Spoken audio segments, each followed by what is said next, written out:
He's Tom Verducci, MLB Network Insider, Sports Illustrated senior baseball writer. I thought the Indians did pretty well last night with their haul that they got. And Puig, I know we wanted to make him Bo Jackson. He's not going to be that, but, he's got respectable numbers, and he's going to probably be a rental. What do you make of what the Indians did here? Yeah, I'm with you, Dan. They did great because, listen, Bauer's a guy who's going to make $20 million in arbitration next year. He was not coming back to the Indians, so they were shopping him now or in the offseason if they didn't like what they got now.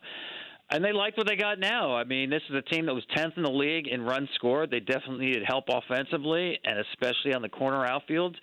And they just made the first trade in history where they got back two guys who've hit 20 home runs. Two guys. It's hard enough to find one of those, and they got two of them in Franmil Reyes and Puig. So, yeah, Puig is, to me, he's never been the kind of player who's as good as what the hype is. Yeah. But he's going to help the Indians. There's no doubt about that.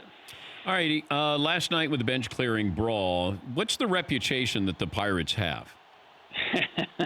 Well, around baseball, they definitely throw more fastballs in than anybody else, right? So when you do that, you're going to hit a lot of people, and they do.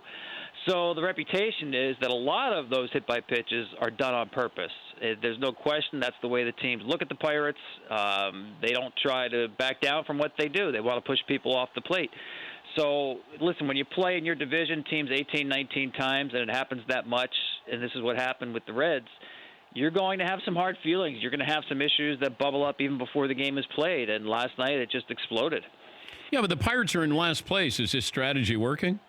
Yeah, you could argue that it's not for that reason, but, yeah, they're – you know what's funny, Dan, is that most of baseball now has gone, I don't want to say away from fastballs, but fastball use has actually gone down a lot in the last 4 or 5 years because fastballs get hit. It's become more of a breaking ball game.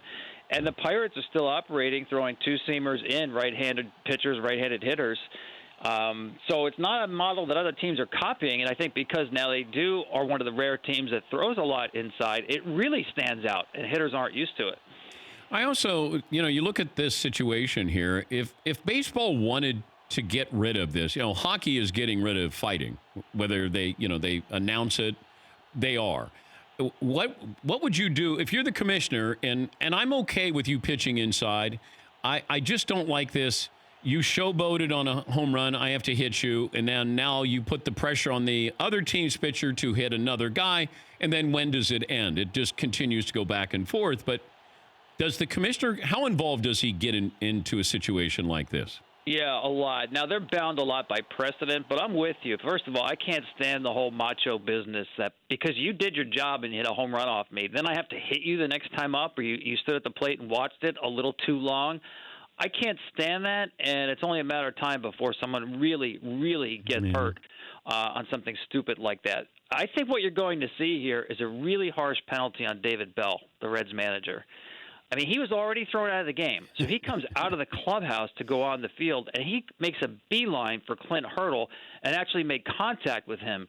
When you're the manager, the Major League Baseball can hold you to a higher standard than the players, right? You're not protected by the union in terms of grievances.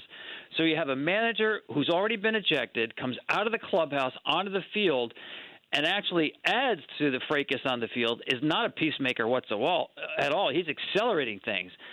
I'll tell you, the longest suspension I can think of for a manager for an on-field issue was Billy Martin got suspended once for a week for one of his many tirades against managers. It wouldn't shock me if David Bell gets at least a week of suspension. That's something I think Major League Baseball really wants to come down on and say, we're holding you to a higher standard than the players. Well, didn't Pete Rose get like 20 games for bumping an ump? Yeah, I guess that was the Dave Pallone one. That was a bad one in Cincinnati. Yeah, that might have been it. Really hard physical contact, not just bumping an umpire, kind of pushing him and shoving him. But again, in this case, he's already been thrown out of the game, and David Bell's already been thrown out of more games than any manager in Reds history over the course of a season. We still have 2 months left. So he's a recidivist. They're going to throw the book at him. For more Dan Patrick Show, tune into Audience Channel 239 on DirecTV. Stream for free on BR Live or download the Dan Patrick Show app.